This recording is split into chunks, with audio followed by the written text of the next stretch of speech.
We are going to follow the money. Everything you need to know can be understood with this simple phrase: follow the money. And believe me, that's what's happening. Here comes the money. Here we go. Money talk. Here comes the money. Welcome to College Sports Follow the Money, an all-new podcast diving into the critical issues surrounding the big business of college sports. I'm Andrew Monaco, joined by former president of Texas A&M University and former chancellor at the University of Missouri, Dr. Bowen Loftin, and former vice president and general manager of Fox Sports Southwest, Jon Heidtke. From NIL to the transfer portal and opt-outs, to the college football playoff, conference realignment, and more, we tackle the key issues facing college athletics today and into the future. I need to feel you, Jerry! Show me the money! Jerry, you better yell! Show me the money! Show me the money! He's the loudest black man! We welcome you to another edition of College Sports Follow the Money. This is episode 75. Alongside Dr. Bowen Loftin, alongside Jon Heidtke. I'm Andrew Monaco. A lot of numbers. Episode 75. We've been blessed with our own number for this show. We appreciate the ranking in the podcast. How are you guys? It's great to be back together. Wish we had more answers. We're always going to offer more questions, and I can't think of two people I'd rather be asking and answering with. It's quite a day, gentlemen. I was at muster last night in Fort Bend County. I think you were at muster, John, here in Brazos County. So that was last night around the country, around the world, literally. And I really enjoyed seeing old friends and making new ones down in the Sugar Land, Fort Bend, Rosenberg, Richmond area of the state. A good hotbed of Aggies down there. And not surprisingly, what came up in our conversations was college sports. And I even signed a few copies of my old out-of-print book, even. People brought them on over to the table where I was sitting last night. It was kind of fun.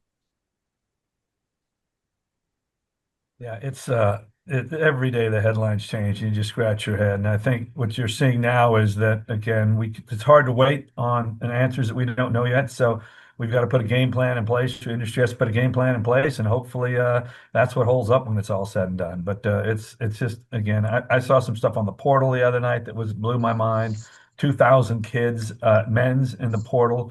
Roughly 40% of every roster has turned over in the portal right now. Yes. So, and 70% of those young men don't end up at a school at all. So what happens in that world? So that's something that doesn't get addressed too often in these conversations right now. So it just seems like, we can't seem to, or the NCAA, whoever the leadership is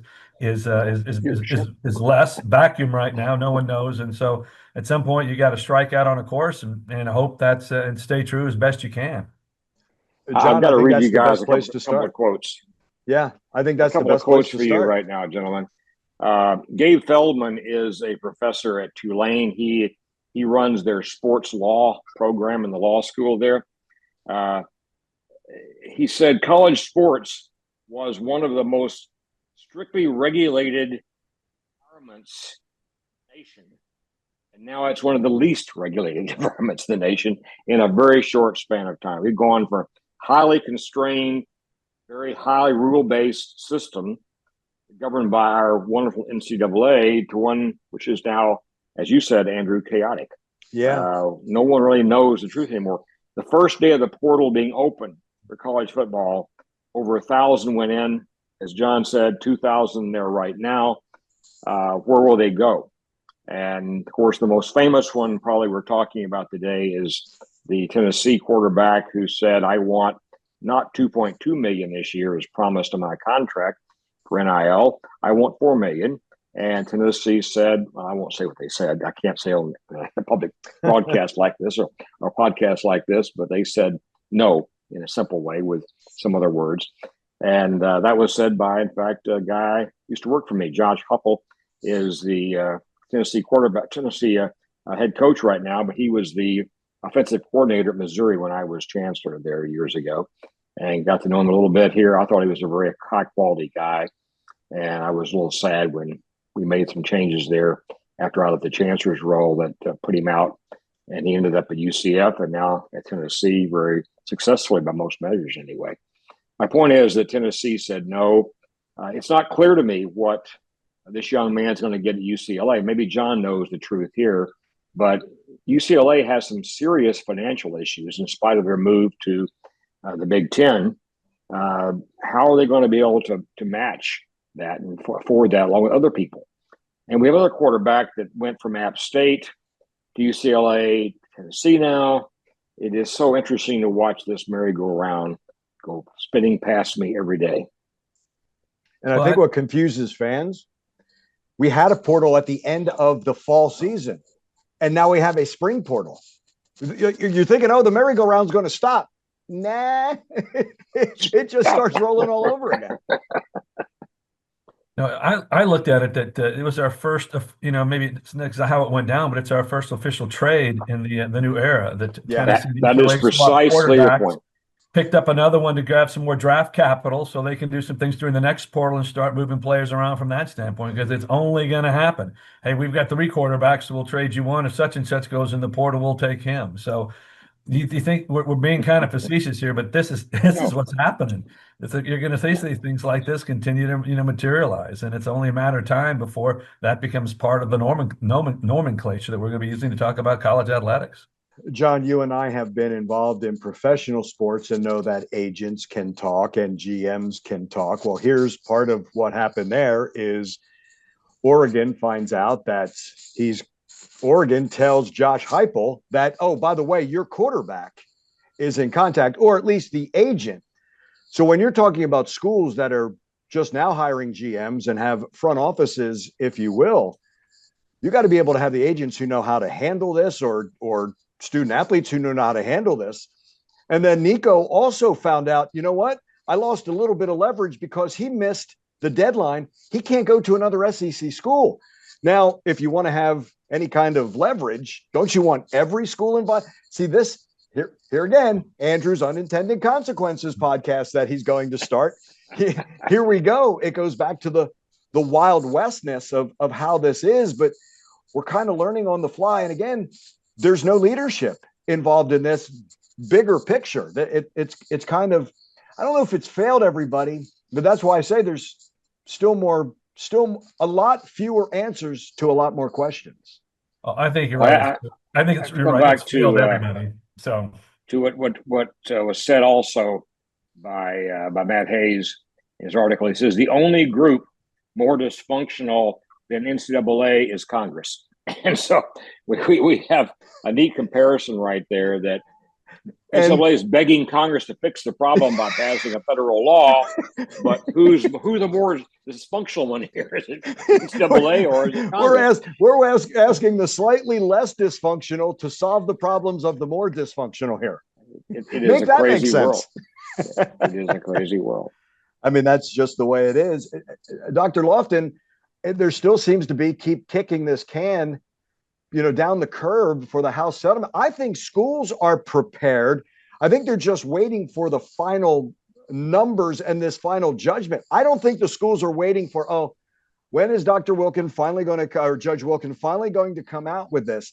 I think they're prepared, and then we'll adjust a little bit when it's all done. Yeah, it's just a matter of right. Here's the deadline. No, it's not really the deadline. It's this. We're still kind of waiting on that with still looking at June and July to implement. I think the schools are ready, though, to tell you the truth, and then we'll just finalize what they have to do when it comes to the numbers. Hey, you're right, Andrew. Judge Wilkin had a hearing early April, and in that hearing, she expressed concerns about one specific area of the settlement, which are the roster limits. And she said that the plaintiff and defense both come back to me with briefings on this. They both came back and said, we don't want to mess with it right. We've been working for months to get to the point we're at right now in terms of planning based on the settlement terms you've been looking at, Judge. We can't now go and alter things. She was concerned about grandfathering people in who were currently within the roster of a particular program. And it's just too late right now. We've done so much work over the last 6 to 10 months to get to where we are right now in terms of both how we adjust our rosters, how we provide scholarships, and also how we're going to handle the division of that $20.5 million, at least in the two top conferences in the country, among our current athletes. The decision making has not been really disturbed in terms of what's going to happen to the $2.x billion going to the old players back to 2016. So most schools have already made this decision. Some have made it public, like Texas Tech has, as I mentioned in our last podcast, but others have done it, and I think it's going to be very similar. The only thing I'm seeing different right now is a few schools that have pretty specific emphases on non-revenue sports or providing a little bit different kind of funding model there, but it's minor stuff. 75% by and large is going to go to one place, football. And that's where almost 100% of money comes from. Men's basketball gets probably between 12 and 15%. And baseball and women's basketball get a few percentage points to share. And the little bit left over is going to go to the non-revenue Olympic sports. So that's pretty much across the board what every school has been working on for months to get to the right place. And the judge throws out this thing about roster limits making her uncomfortable, she said. Wow. This is not the right point to begin talking about how we're going to continue turning this thing upside down and shaking it again to see what comes out of the pants. So I hope we're pretty well done with this. I hope she comes out within a very short few days and says, this is it. This is the settlement. And people will go on because guess what happened? July 1's pretty close, guys. And that's when the payments are going to again if we see the settlement continue as we plan. And I think basically, Dr. Loftin, I think I heard that if you did not want to opt in as a student athlete, you can now move on your own through this settlement. I think that was a deadline that also had whoever's in is in. I get that. John, I wanted to ask you, it seems like, with Greg Sankey at the SEC, with Tony Petitti at the Big Ten, they have been as proactive as you can possibly be, talking with their directors of athletics about, hey, this is what we think we're going to proceed with the number of roster spots going forward for each of the sport. It's almost as if they've prepared, and then the same thing, we'll put these final numbers, but you can't just sit still and wait, right? You would be left behind. You're almost seeing leadership from the conferences and from the schools as opposed to the NCAA itself. It seems like, again, that they're leaving it up to everybody to sort of put their own, nobody wants to be, I guess, being guilty after it's done by doing something wrong that's not in the process. So it kind of leaves everybody in a state of nebulous. I mean, if you just set your roster size for football at 105, what happens to all the walk-ons that are preferred walk-ons there right now? I mean, are they still coming out to the program? They're just not getting a scholarship. Is that part of the scholarship limit? Right. I mean, is that part of the conversations in there too? So I think, again, it's almost physician heal thyself. How does the conferences try to allow that so that the SEC and the Big Ten are basically playing by the same set of overall rules when the dust settles on all this? Because we still don't know what the collective process is going to be for the true NIL opportunities that are out there. And again, we've talked about Deloitte in the past will be setting that kind of thing. It seems, John, that when the NIL first came out and it was going state by state, so throughout the SEC, you're looking about all those southeastern states. Now it seems to, at the very least, level the playing field. Okay, these are the rules that we're going to play by, as opposed to Florida's doing this, Louisiana's doing this, Texas is doing this, South Carolina's doing this. It seems like at least doing that, so now the 16 schools can go forward. And I would say the same thing in the Big Ten, which when you're adding in the old Pac-12, that's even more states that you're going in there. Like, they're trying to do that. And to your point about 105 roster spots, that includes walk-ons and preferred. It's 105. That's it. So if you're going to do 104, guess what? The 12th man is going to be 105. You know what I mean? Like, that's going to be a part of it. So, but again, I guess it's a way to try to have some kind of, not just a timeline, but a parameter and a blueprint for everybody, as opposed to saying, well, Florida can go rogue because our state legislator did this, or Louisiana is going to do this. It seems like at least they're trying to put some kind of measure in there. Yeah, it's again, this is where you've got to think that again that Greg's at the Sankey office or commissioner's office for both of the big schools. They've got to try to say, guys, we've got football season starting in less than 3 months. What's it going to look like? And again, let's try to plus or minus, let's be within this realm, depending what happens. So hopefully everybody can kind of agree to that as the parameters, and at least we can try to see that there will be as a level of playing field as possible when the first ball is kicked off in August. I'm hoping that there is a decision out before we go to the 16-team CFP. Like, what do we have? We have a 2-year moratorium on what we're doing now for the college football playoff, because that's going to change some things too. But again, like everything's start and stop. Oh, we'd like to do this, but we need this answer. I could see how that would be frustrating for John, for leaders who like to lead, who can't lead because they don't have all the information. Yeah, no, if you're a coach, you want to know the football field's 100 yards wide. When it goes to 110 and 105 and 95, you're sitting there, okay, how do I really prepare for the game plan appropriately? And it seems that's what's happening in the marketplace right now. Dr. Loftin, you brought up the issue in the article that was in USA Today. Really one of the few times, and I wonder if it's because of the delay, that the leadership of the NCAA is being criticized. Are they not? Well, I wouldn't say one of the few times. I have been critical personally, but I've been critical personally of NCAA leadership for a long time. The current president, I don't know personally. His 2 predecessors, I knew personally. I thought damage was done by making decisions that were really silly decisions. When you had an opportunity to settle a lawsuit at the beginning of the suit, and then make a decision to go to trial and lose every single time, aren't you going to figure out finally that you need to sit down with a party who is after you and figure out what you can live with? Because if they don't like it, then lawsuits are going to be against you. You've got to figure out a way to live with something and give them something they can accept, and the lawyers can sell the plaintiffs basically on. What I want to hear from John is a bit about the CFP, though. Does it matter, John, TV, the money? Does it matter to them whether it's 12 or 14 or 16? Is it an issue for them? Is there that much difference that money will increase because we go by adding 2 or 4 games to the number here? What's the calculus going on in the minds of ESPN, ABC, CBS, NBC as these conversations take place? Well, historically, you would see they've negotiated a deal for the next, I think it's 5 years, right? Is that what the ESPN deal is? And so within that, they're paying X and they're getting so many number of games. Now, if the game shift changes, I think, again, there could be an opening where they can talk about money, but I think it's going to be ESPN's point that this is how much we've invested in this 12, 14, 16, whatever it is. This is the max you're going to get. So if you can figure out how to, create more value out of that, God bless you.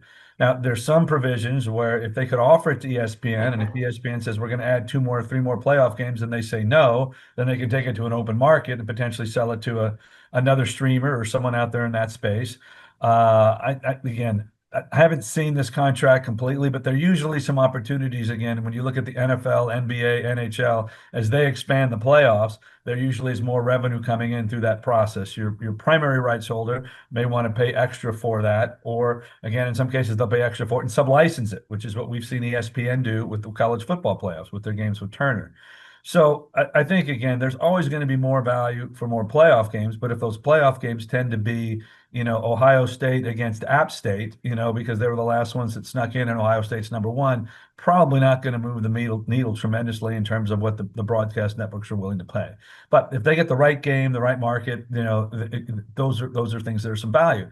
I did see an interesting note last night that is part of, and I don't think it was the CFP's discussing this, but it must be somewhere in the hallways that they wanted to now put another caveat in there that if someone's television ratings were good, does that give them extra points in terms of being selected for the playoffs? Record/TV ratings. Now, again, if I'm a TV partner, that's pretty enticing to me, because then they're going to give me the brands that I'm going to want, that are going to put out there and make sure that I pull the right ratings and draw the advertising or subscription revenue in there. So I thought that was an interesting element to say that from a collegiate standpoint, we realize that our bigger brands are the ones that are going to drive the media rights. How do we make sure we give them the best opportunity to make these playoffs? So I thought that was an interesting wrinkle that I saw last night that Heather Dinich was reporting. I haven't had a chance to read the full transcript, but it did say that was some of the conversations that they're having as they go into their meetings this week as well. I think you also have an opportunity moving forward as we nudge closer to a 9th conference game in the SEC, and with negotiations and discussions between the SEC and the Big Ten having a non-conference game. John, I think now those two TV partners of ESPN and Fox, I think there's a way to generate some revenue for that, realizing you're getting that extra conference game, which you didn't have before, and then these interconference games as well being more marquee. There's been some movement now that each of the networks may pay for that, which would help defray some of the costs that all these schools are going to have. And if you're the rights you're the rights provider here, you want to try to create as much content as you can, even though you have contractual relationships in place. There's usually some mechanism there that if you're bringing more value to the table, there's an opportunity to see if there's a way that can be reflected in increased value in some type of opening of that contract, or to looking at those issues. And to your point, Andrew, if I'm the SEC and now I'm saying, hey, we can go from 12 to 14 or 12 to 16 plus, I'm bringing you a 9th conference game. What does that do for their TV partner at ESPN? And there's value to that. And I think on the flip side, ESPN said, look, we paid you guys, a handsome sum to get these rights now. And if you do the 9th game, what we're losing is more games for the SEC network or some of the other things that we've invested in, because you're going to lose some inventory in that space, because there's going to be a decrease of overall games that you're going to be able to have by adding that game. You basically lose probably 8 games at the end of the day. And so how do you figure, how does that work, and what do you make up to? Now, those games that you're losing for the most part are ones that the very last one's picked by any of your television partners. But if you're the SEC network, you're still getting paid on how many conference football games you're providing to your distributors. So all these things come into play when it all boils down. But I do think, again, everybody wins when you've created significantly more, better revenue better matchups week in, week out. Well, gentlemen, I have a few questions for you both. We're seeing a bit of a movement towards a new model in college football, especially with the announcement by some schools of a general manager being selected to work alongside of, I presume, the head coach. It's not clear who's really in charge in these cases here. Head coaches have contracts that give them pretty broad powers. So I'm not sure how many GMs are going to be able to boss around a head coach, but I'm just curious about your thoughts about this. Is it a real trend that's going to be maturing over time? We're going to see most major programs adopting this model of having a general manager alongside of the head coach, or is it going to be something that just a few schools mess around with for a while and it goes away? I think you're going to see more and more of this coming. I think you're seeing it at North Carolina. What they've done is hire Bill Belichick. He's brought his entire front office basically structure from what he was doing with the Patriots. He's going out into the marketplace and saying, what are we, the 33rd, 32nd NFL team here? If you want to come and play in the league, we're going to prepare you to do that. So that's part of their pitch. You've seen what Stanford's done, bringing back Andrew Luck.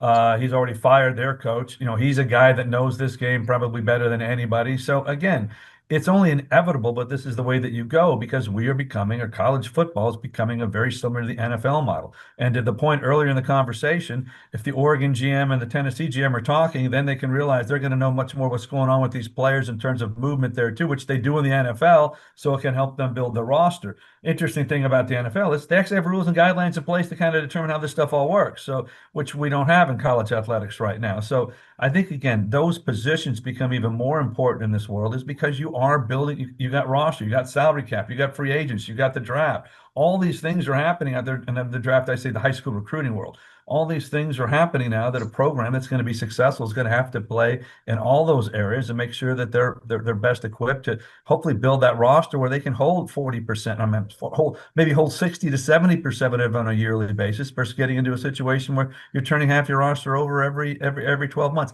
Hard to build continuity and a winning culture when that's happening at that level, at that large number of ingress and egress of talent coming in and out. Yeah, I think you'll So, be Andrew, seeing. you said a while ago that the idea now of what happened at Tennessee, UCLA was an example of a trade going on, a trade in the rubric of what goes on in the NFL and other professional sports fairly often. Again, do you see this as what's happening? Do we really begin to see here the emergence of true trades between two college programs that look at their rosters and decide they want to do this, and one has one that the other wants, and vice versa? Let's do a trade. Is that coming?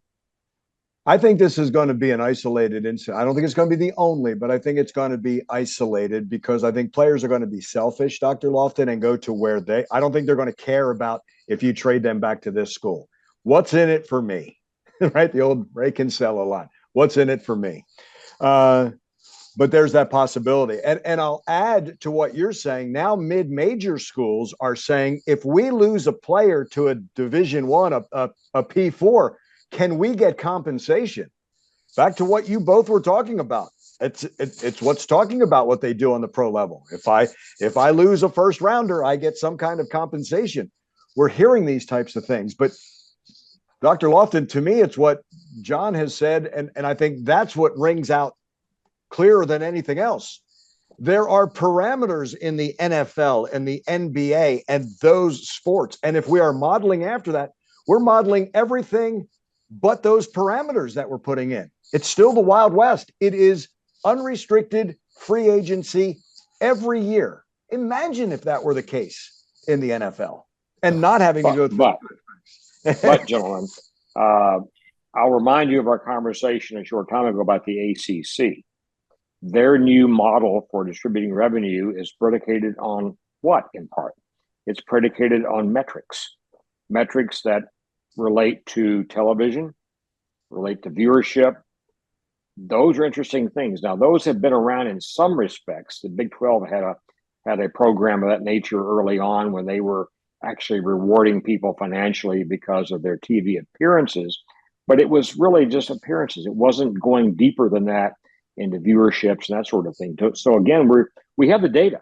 Largely, we have the data, right, Jon? We know what's going on out there, especially on the streaming side of the equation. So is there any barrier to really letting metrics become a part of the negotiations when an ESPN or a CBS comes in and begins to talk about a contractual relationship with the conference?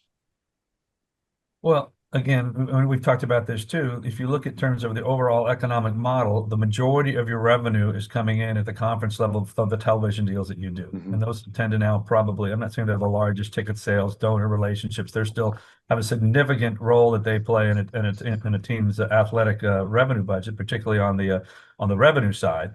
But, again, in a perfect world, your TV money would be helping you offset the salary costs of your players and your content on that standpoint. And that's something that really hasn't been happened yet, or we haven't adjusted the economic model to try to put that in the appropriate revenue and expense buckets out there. If you're an NFL team, you're looking at it, and again, they have a salary cap. What is it, 189 million this year? Maybe it's gone up there. And in this particular place, you've got a salary cap of 20 million. All right. Now, 20 million is not going to support the whole enterprise at the end of the day. So you're going to have to do other things in there to help raise those revenues. And I think that's what's still going to be a little bit murky when all this is said and done about, again, what's your penalty? If you go over the salary cap, and all of a sudden they decide, okay, school A, you've spent $25 million this year. What are other than a slap on the wrist? And here's a letter from the principal saying you were a bad boy. What are they going to do to the people about to put teeth into it? You're going to have to take some of that money away. Your salary cap's gone down to 15 this year, or whatever those types of things are, exemptions. And so to me, you start to getting really into the weeds there. Then how do you legislate a collective in one school that's out there looking, it's got more money in a different direction that they want to go, and they have a well-heeled donor that's willing to put significant amount in there. That's not market value. Doesn't care what Deloitte Touche says. We're going to put X amount of this deal. You guys figure out how you want to do it. I'm giving you the money to make that happen. Not every school has those relationships to make that happen as well. So how do you then try to put that in a bucket and try to put some guardrails or parameters around it? It's going to be really hard. And in some cases, I think at the conference level, you're going to have to try to have a gentleman's agreement that these are the rules you're going to play by. But again, I mean, those, over time, there's always going to be somebody out there who's looking to find the advantage or, take advantage of opportunity, or a well-heeled donor that's willing to be part of that program in a very significant way to make sure that they have additional resources to put a roster together that's going to help them win football primarily, but in other sports too. You're going to see it in softball or in some of these other sports where there's someone's going to over-index in some of those areas because they want that program to be, to be the top program in that particular sport. So time will tell, but I think, again, it's going to be hard to legislate all that. Will that put more responsibilities on conference leaders as opposed to the NCAA now? I would think so, because again, or at least at the level it's playing, we've agreed to play at the $20 million table. That $20 million table is going to have a different set of rules than the $5 million table. Yeah. It'll be interesting unless the 25 million ends up going to the college football playoff championship. See this, so what we've done is we've gone from SMU getting the death penalty because they were going around all the rules to changing all these things, making it happen, and we could have another SMU going around the rules, going above the. It's like no, exactly we came right. all this way, and we may end up doing the same thing again. That would almost be, what was it? Beautiful symmetry to see that happen. I mean, SMU got in the playoff last year. I'm not saying we're going to win it, but what if they got guys, SMU has already got a deal with the ACC to take no money for a lot of years before they get any revenue at all. There's a reason, right, Dr. Loftin? There's a reason why they were able to do that. But even in these new conference affiliations, they're going to give the money to those teams or those chairs, what you're going to be is you're going to earn those directly. The conference will get some, but if your team is in that conference, gets that championship game, you're going to get 3 of these units or whatever they decide it. That's going to be probably worth, at least $10 million at the end of the day. I'm guessing you could cover half of your payroll just by getting there. Yeah. See, I told you we had more questions. It's amazing. Well, one thing, guys, I want to bring up here, but both of you, is this. You alluded to it earlier on, Andrew, when you started the podcast up to date, but just recently there was a ratings organization that released ratings for podcasts to deal with the business of college sports, basically. And we were ranked number 5 in the nation in that regard. And I thought that was a tribute to you two specifically. And I understand there's a rumor now going around that there's going to be an award ceremony at some point where a basic award is given, like an Emmy or an Oscar. It's going to be called the Monaco. Really? I was going to go with the Poddy. Poddy. The Poddy. I think the Monaco has a certain ring to it for obvious reasons, not just your name, Andrew, but I think the idea that you brought up earlier, my chip here going on the table now, sir, fits the Monacos as well pretty well, I think. Yeah, I promise in the acceptance speech, I will drop your names. I may say it incorrectly, right? But Dr. Loftin, you make a really interesting point in that, when it comes to, obviously this is the business of sports, right? It's become a fascinating offshoot, is it not, about the world and the world of college athletics that we're in right now, and how it does dovetail even with the other sports, pro and college. It's become almost generating opportunities like this to talk about it and learn about it. And as you guys have invited outstanding guests to let everyone learn a little bit more. Go back in time a bit, Andrew. Go back to, let's say, the late 1980s, early 1990s. Television was growing into a major force in college sports. They had been there before, but it wasn't like it is today by any means. And so we began to see that many things happen. we saw the Southwest Conference just dissolving. Why? Because they were basically a one-state conference. There wasn't enough in terms of viewership capabilities when you had a conference confined to one state. Now we have, guess what? 4 time zone conferences, don't we? And so things have changed that way. So there was a bit of it. There are a couple of journals out there that talk about the business side of college sports. When I began talking to Jon, this is back in 2021, Jon, we began talking about the idea of having a podcast like this come along. At that point in time, Christy Dosh was the only person I knew of that had a podcast that was very specific to this area. She still has that. She initially was the first person to really begin gathering data on NIL contracts. That's been subsumed by other people now. She got off into writing children's books as well and things like that. But she's still doing her thing. There are a small number of others out there that are part of this rating scheme as well, about those that talk about the business of college sports in some fashion anyway. We've been doing it now for 75 episodes, beginning in July of 2021. Coincidentally, just as Judge Wilkin made her first ruling about the NIL world. And that we just timed it perfectly, didn't we, guys? We knew what was going to go on there. There's lots to talk about right now. And the chaos and the turmoil in college sports is not diminishing. It is growing. And hence there's a need for people, not necessarily me, but certainly people like you, to be able to pontificate a bit, like we use the word carefully, to talk a bit about what are the bases here for the funding of college sports. Way back when, it all boiled down to what? Buying a ticket or tickets, right? That's what it started at. Yeah. And now that is there still, but it is not by any means the driver of the revenue stream for college sports. Even though TV is not all of it, it may not even be half of it. It's still a major chunk of it.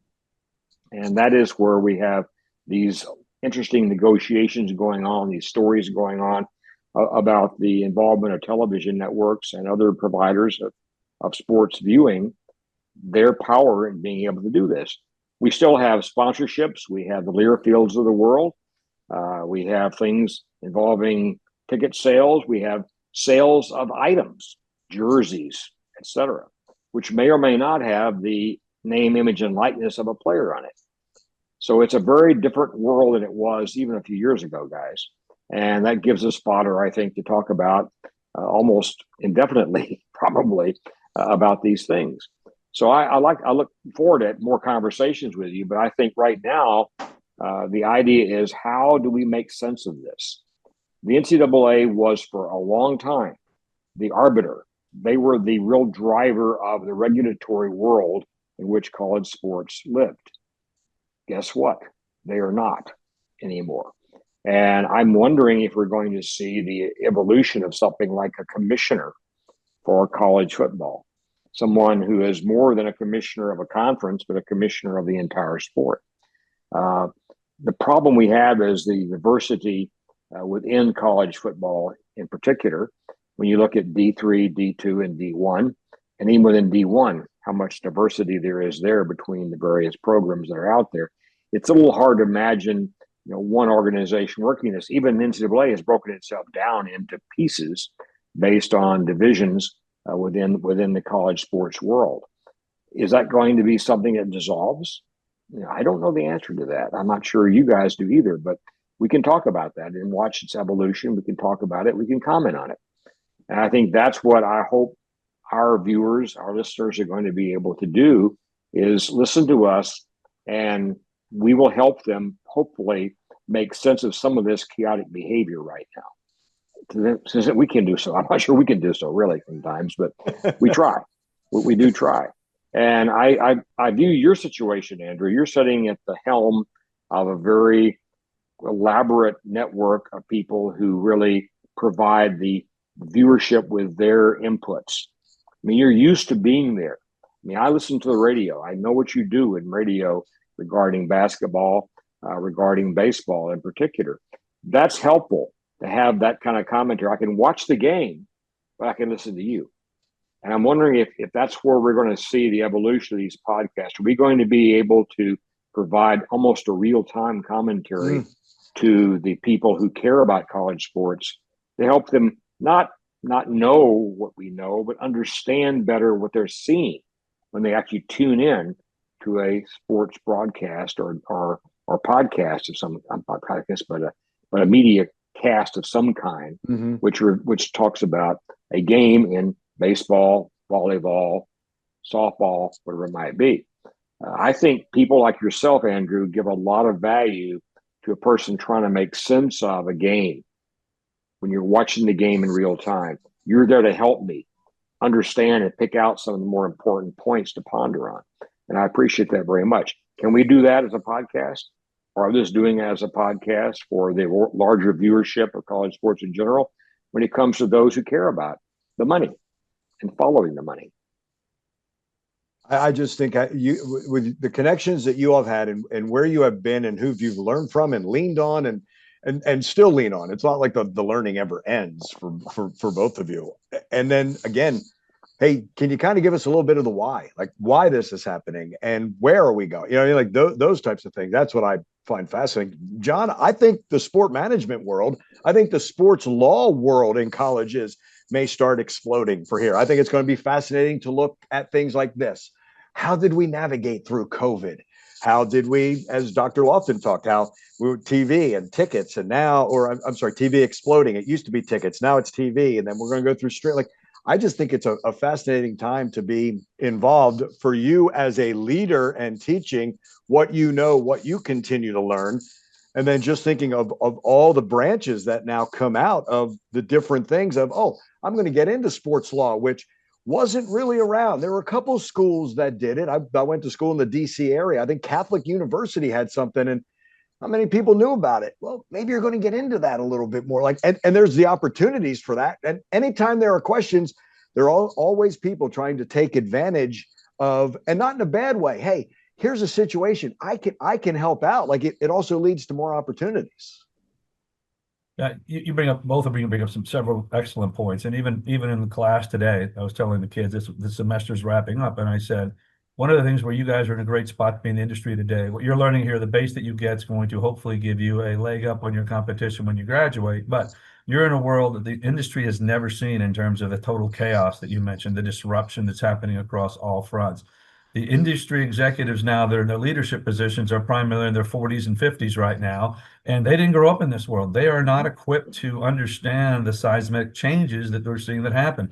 They grew up with a cable bundle. You guys grew up in a streaming environment. You know, you bring knowledge to them just from how you've lived your lives and how you consume content that's invaluable to these organizations that you're going to be working for. Use that, lean into that. And then I always tell them a point that I said, you know, one of my favorite quotes of all is somebody once asked Wayne Gretzky what made him the greatest hockey player of all time. And I think I've shared this with you. He says, when everybody else skates to where the puck is, I skate to where the puck is going to be. And I said, hopefully we're teaching where the puck is going to be. If you look at the trends right now, streaming, the new NBA deal that just starts, that kicks in next year. In the prior NBA deal, 100% of the games that the NBA aired were either on broadcast or a cable network, all right? 100%. And there was a couple of games that were streamed that were simulcast. In this new agreement that kicks in next year, 50% of the games are going to be exclusively to streaming providers. Think about that. So that's where the world is heading for that. And how do those streaming concepts now, networks and Amazons and Peacocks of the world in that agreement are going to be utilizing sports to grow their business? Again, you look back at, back in the late 70s and early 80s when the CFA was coming up. Part of the reason the CFA and Georgia and Oklahoma sued the NCAA was back then, hey, only 2 games are being shown on TV a week. And if you were Oklahoma or Lehigh, the most appearances you could get over a 2-year period were 6. So the Lehigh, William and Mary game was or getting as much money or as valuable as the Oklahoma USC game. And over time, people looked at, well, that's stupid. And so against the NCAA certainly lost that bet. They timed it perfectly with ESPN came along, and voila, now the college football is where it is today because, again, they were able to exploit all those media rights. And we're seeing a similar type of thing as the world moves to streaming now. It's just, again, where the platforms help people consume it. So, again, that's where so much of the revenue is being generated right now from sponsorships. And again, and even way back in the day, Andrew, you remember this, teams even, didn't want their teams televised because they thought it would hurt their gate. Yes. And that was like the most inane hole in that, ground. If you look at the NCAA, they've had their head in the ground the whole time through all of this process. Mm-hmm. So they weren't adapting, they weren't evolving. And so who's going to come in and fix it? They do need a czar of someone to come in and probably look and get everybody in the room at the same time, because, again, right now, there's no one entity that's designed to make sure to help us get out of this. We're asking Congress to help us. Heaven help us for wanting to do that. And so that's how bad it's become right now. So I think, again, until something like that happens, I think that's where something that hopefully, there's a lot of smart people still in the industry, but we just can't get them all in the room at the same time to get them to really lay out the groundwork to help us get the stuff resolved in a meaningful way that maybe doesn't need so much, congressional support as we all claim that it needs to be. So but again, until we get to that point and agree that, hey, we got a problem, how do we fix it? Again, I go back to the old line, physician, heal thyself. We need to fix the problem for those that are involved in the industry. So, but hopefully we'll eventually get there. But again, going back to the podcast, I think, again, the stuff that we're doing is, again, I think it does help people have a greater understanding of these things happen, because they certainly read about it. And we have seen it through several different lenses over the last years that can kind of hopefully a little bit put it in perspective and be able to share, okay, this is what this means. And this is why said network's looking to do this, or why the conference is trying to go to a 9th game, or some of these other things that, ultimately at the end of the day, all those decisions are rooted in generating additional revenue, hence follow the money. And Dr. Amen. Loftin, that is a ton to you, and how intricately you have been involved on so many levels, and helping us understand how this affects athletics, academics, how you deal with and it's the passion for this podcast as well from you. And just I have to give credit to appreciate one event that really started me on this pathway. I'm an academic historically. I always enjoyed sports, but I was not really into the management of sports. I played a little bit back in my middle school and high school days. I wasn't very good. I think I told you that my basketball coach, when I tried out for basketball, said, "You're really bad. I need a statistician." So I ended up being team statistician, and I kept the book for the team. Okay. That was the best I could do at basketball. I was a little better at baseball and somewhat effective at tripping people up in football. But my point to you is this, that I did not have any formal kind of background in managing college sports. So I become the Texas A&M president. My very first board meeting I walk into was the delivery to the Board of Regents of the A&M system of an audit of our college sports program. And it was bad. And I was told by the board in very clear terms, fix it. So what did I do? I got busy. I began learning. I began asking questions. A man named R.C. Slocum was very helpful to me. He was in my staff, former head football coach, and he was very helpful to me as well. So I spent a lot of time trying to understand the business of college sports back in that time frame. And I dealt with my AD, not always well, his viewpoint, but I did. And he dealt with me. But the scary point to me was this. When I went to meetings with my colleagues around the country, very, very few of them understood college sports at all. Either they depended on their AD completely, or they depended on other backgrounds. For example, I had a boss at Missouri. My system head there had been a high school quarterback. If you talk to his teammates, they would say, not a very good one. But he was that, and he thought he knew all about it. I had a board member at Missouri who was a former quarterback. I had a board member at Texas A&M who was a former head football coach and AD, I might add, Gene Stallings. And so, I had people around me that thought they knew a lot about it. And in some cases, they knew some things, but their view was still shaped in a very narrow way in almost every case. These days, you need leadership that has a much broader view of things. understands not just sports, but sports in the context of university settings, in the context of pro sports and how that influences things, in the context of even high school sports and how that influences things. Those people are almost non-existent, guys. And that's what's scary right now. Who will be a leader? Who will step up to it? We have a former state governor running the NCAA right now. What did he bring to the table in terms of background in managing sports? Probably not a whole lot, okay? And that's the scary part right now. Normally, leadership emerges after people work through a career trajectory that exposes them to a variety of aspects of some topic. And then they emerge as a leader, having acquired a great deal of background. Who can do that today? That's the question I have for you guys. Who can do that today, besides Jon Heidtke and Andrew Monaco? I think it's a forward-thinking AD. I think it's going to have to be someone like that. I'm not sure. I think you can still come from the outside, but that outside person is going to have those characteristics. I'm not sure it's Mr. Baker moving forward. I'm wondering if it's a sharp, shrewd AD who in the past has experience with all those things that you're talking about. John, I don't know. I don't know if this is an outside the box because there might be too much to learn. I think it somehow has to be a little more organic, but it has to be what you said. I think a combination of the old school and that new school, just what you were saying to your students. It's got to be someone like that who I think gets that it can't be just 21st century. It's got to be, you got to get college athletics in 2025 and understand what's going to happen in 2030 and be prepared for what's going to happen in 2040 and going forward. Yeah, I think again, it's a hard, you draw the perfect picture, but you do need somebody, I think, with some business acumen, obviously, that can undersee the big picture and understand how revenue expenses go together and manage a budget. I think that's, again, everybody looks at the budget, and that's the thing that gets all the scrutiny at the end of the day. It's in the public record, so you've got to make sure your budget sheet is as good as it can be. But how do you fill those revenue buckets in various different ways, and understanding ways that the levers that are going to help you generate revenue. I think most ADs have a pretty good handle about how ticket revenue works, pricing, the process there, the donor relationships. I think people are getting better at through that process. So those are good. But the one thing that people don't know is you can't go out there and say, look, okay, we want to move to 9 conference games. We think that's going to generate us more money at the end of the day. Probably will. How soon can you get to 9 conference games? Well, you've got your commissioner wants to get that done, but he's fighting the TV partners because they're not willing to want to pay him for that 9th game right now. So what does that mean? But again, it may not all happen right now, but here's the vision and the roadmap that's going to help you get there too.